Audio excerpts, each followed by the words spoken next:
We're back on MorningLine. Thanks for joining us this morning. Steve Gill with me. He's a Republican political strategist, operative commentator. It's good to have you on. And he's on with us this morning as we talk about the president's visit, expected to arrive later today. You can call us here at 737-7587 if you want to join in the conversation. Sound off. Do you want to see the president or not? You can also reach us Facebook Live at newschannel5.com. Let's go to Cindy. Cindy, good morning. Morning, Dick. Hey, Cindy. Hey, this is the happiest day of my life. Yeah. I get to go see Donald Trump. I'm so happy. Are you going? You'll be down there. You're going to be down at the municipal? Somebody said, hey. Yep. I got my ticket. Okay. Go in there. That's my president, and I've never been so proud to have a campaign for him.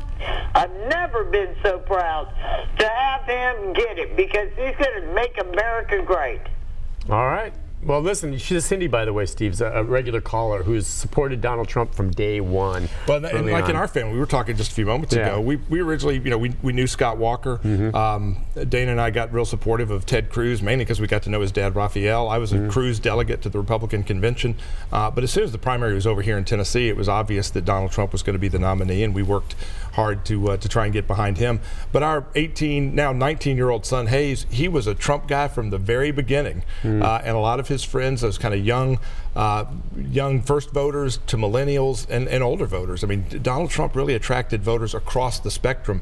And that's what we saw as we were traveling the country. You'd go to these rallies, and I think one of the reasons that the mainstream media missed what was happening is people who were not being polled were coming out to these rallies, were getting behind Donald Trump. People who hadn't voted before, hadn't registered to vote, so they weren't going to show up in any poll data pool. And the mainstream media just flat missed it because we were seeing the energy and the enthusiasm and the diversity of people at these. Didn't he really tapped into it. I mean, and people, I think a lot of people, regardless of whether, they really liked Donald Trump, just wanted something completely different. It could have been anyone completely different. Now, he fit the bill, of course, but don't you think that was it? They did not want the establishment anymore, and he stepped forward. He is so different than everyone else. During the campaign, we'd sit there and watch these things, and he was like nothing I've ever seen before. Well, he had a larger-than-life personality. Yeah. First of all, you had the celebrity apprentice, celebrity appeal. I mean, this is a guy that would go on, and the biggest celebrities we know, sports stars, music stars, entertainers, would call him Mr. Trump. I mean, that had a factor in the respect that he gained out there by people who, again, knew him from television. He was able to parlay that, more than the fact that he's a businessman or an outsider. Well, he was a larger-than-life personality. You're right. And for better or worse, Steve, people on TV or who become famous can be elected to things. People not just know you because they see you on TV and they think they know you. Yeah, so maybe I'll run for office. You can. Yeah, I don't think I'd be very good. Beres for Congress. But you think for Congress. You can think about the past. I mean, well, obviously Ronald Reagan was an actor. Arnold Schwarzenegger. I mean, and yeah, there's no doubt about it. I agree with you that Apprentice helped. The other thing is you had, I don't think anybody other than Trump could have beaten Hillary, and I don't think Hillary could have, lost to anybody in the Republican side other than to Donald Trump. Really? You think she would have beaten the other candidates? I think she would have beaten the other candidates because nobody would have taken her on in the same way that Donald Trump did. I told people early and during the campaign, Nick, that if this election was about Hillary Clinton, she would lose. If it was about Donald Trump, he would lose.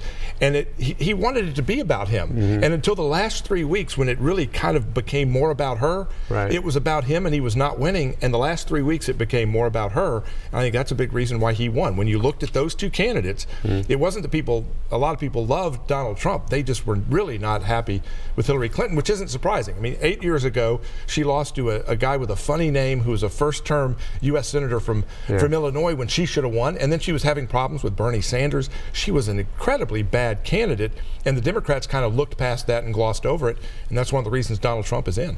All right, so today you can acknowledge that there's going to be a turnout for him, of course, but there's going to be organized protests, as there have been every place he's been. What do you expect out here protest-wise? I hope that the Metro Police will be fully engaged. We've seen in places like Berkeley and other places where the anarchists, those that are trying to create and stir up violence and chaos, get out of control. You can't let that first step happen, and hopefully the Metro Police will do more than we've seen on some of these college campuses and other places where the anarchists and the violence get out of control. I just don't see that happening here. I mean, I sure hope not. And I think the police will be out there enforcing. I think there will be several protesters that object to Donald Trump, but I also think there will be a large turnout outside, as you said, of his supporters. And I don't have any problem with that. In fact, I enjoy watching them interact. As long as they're respectful and don't get ugly, if they want to wave and yell at each other their opinions, that's fine. And that's the problem is, what are their opinions? I mean, this is all this delay, obstruct, cause problems. They're not necessarily opposed on policies. If you see interviews with people out here, most of the time they can't say what they disagree with Donald Trump on, other than they'll throw out some sound bites. There's really just temper tantrums still being pitched because they didn't like the way the election turned out. And at some point, you got to come together and say, okay, let's give the guy a chance. And they're not even allowing that to happen. They're not even allowing him to get his political appointees in place so he can even start to get the business of running the country even done. You, Steve, okay, maybe it's because he's an outsider, have to concede. He's had missteps in his first, how many days now? I mean, he's had some embarrassing missteps at this point. And I think maybe first-timers will. But, I mean, it's not been perfect going for him. And some of his problems have been his own creation, not political. I mean, he's done some things that you're kind of scratching your head. What? He's had a few nominees. You're scratching your head. What? Well, we're media guys. Oh, you just see that. Some of the times when they will have a good week or have a good story, it kind of confuses me where they'll step on their own story. Right. I think he's learning is what it is. I think he's learning. He's had some missteps as he goes along, and he's learning, right? Government's not like running his empire. No. Right? What he said goes, now he has to deal. He's given and the anti-Trump media that you're seeing from the NBCs. I mean, we saw this debacle last night with Rachel Maddow. I'm going to release his tax returns. Why is that so? Okay, go ahead. I'm sorry, finish your thought on that, because I want to ask you, She goes off on this, I'm going to release his tax returns, and it shows that he paid $38 million in taxes in 2005, when we'd been told by Hillary Clinton and all the media he was paying zero taxes. So she stepped on her own story. It was the biggest debacle since, remember when Geraldo was going to open up Al Capone's vault and see what was in there?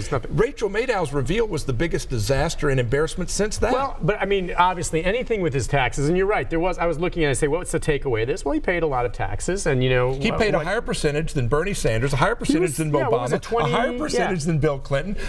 He paid a higher percentage than the ownership, a company that owns MSNBC, where Rachel Maddow did her big reveal of his tax returns. He paid $38 million in taxes, and all we heard during the campaign was Donald Trump is paying zero taxes. That's why he's not releasing his returns. But that's the thing. It's interesting. That's why some people are theorizing that he's the one that leaked it. But I don't believe that myself. She had it, and he put it out to put his step on it. But I'm just wondering if that's the best in his returns, if you know what I mean. I mean, my big question, Steve, is honestly, he's won now. He's there. He's in. Why the heck not just release these darn things? I'm sorry, just from the outside, and you're a clever guy. If someone just keeps hiding something, you're wondering what the heck's in there you don't want us to see. And I don't buy the audit crap, and that's exactly what it is. So why doesn't he just, if that's what's in there, heck. This thing wasn't bad last night, in my opinion. Why not release it all? It just makes you wonder what is going on now. He's still being attacked today about the return that shows he paid $38 million when. So maybe he figures he can't win either way. Win. So if why do it? Why strip? They're gonna dig into something and turn it into something that it's not, no matter what's in there. So move on and let's start running the country. Yeah. Let's take a call from Peter. Peter, good morning. Morning, Nick. Hey, Peter. Go ahead, sir. Yeah, I was going to comment on, first of all, on the tax returns.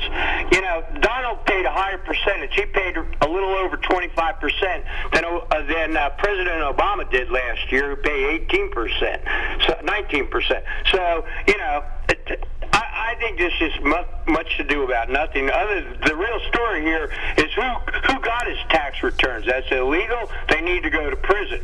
But second of all, I want to talk a little bit about the security. I hope they have all the state troopers down. I went to the rally here a few weeks back for Donald Trump, and they had a bunch of protesters down there, much outnumbered by the people for Trump. President Trump, and they had masks on, looked like a bunch of hooligans. They were using profane language. I've never seen such this really dirty-looking bunch of people in my entire life. So I hope they have all those state troopers here again. They did a great job before, arrested a couple of them that got physical, which would have been a real mistake. We had the bikers for Trump there who would have killed him. But anyway, they were protected by the state troopers, tell you the truth. But anyway, I'll be going today, and I hope I'm not attacked, but I'm 70 years years old, and I can still take care of myself. But I just hope that things work out great and that we don't have a lot of problems with them. And I'll be in there cheering for my new president, who I've been for from the very get-go. Thank you. Yeah, thank you for your call. Well, again, I've said this is Nashville, and I sure hope and don't think it's going to get ugly like that. I just, and plus it's going to be real cold out there. We don't bother celebrities. I mean, Donald Trump could go down to Pancake Pantry, nobody'd ask him for his autograph or bother him at all. That raises the question. Do you think there's any chance on his way back he may do a detour and stop and get a bite to eat like some presidents have done? Remember, I think President Obama stopped at La Hacienda, and I was thinking maybe he'll stop for some hot chicken, or maybe he'll go buy the pancake. Oh, who knows? Could he? Do you know anything? Come on. This is Donald Trump. Anything is possible. Well, sure. I hope he does stop. He could be walking in here right now if he wasn't in Michigan. Wouldn't that be awesome? All right, listen, we'll take a break. When we come back, we'll continue with some of your comments if you'd like on Facebook. I've got more there. And we can take your calls too. 737-7587 with Steve Gill right after this.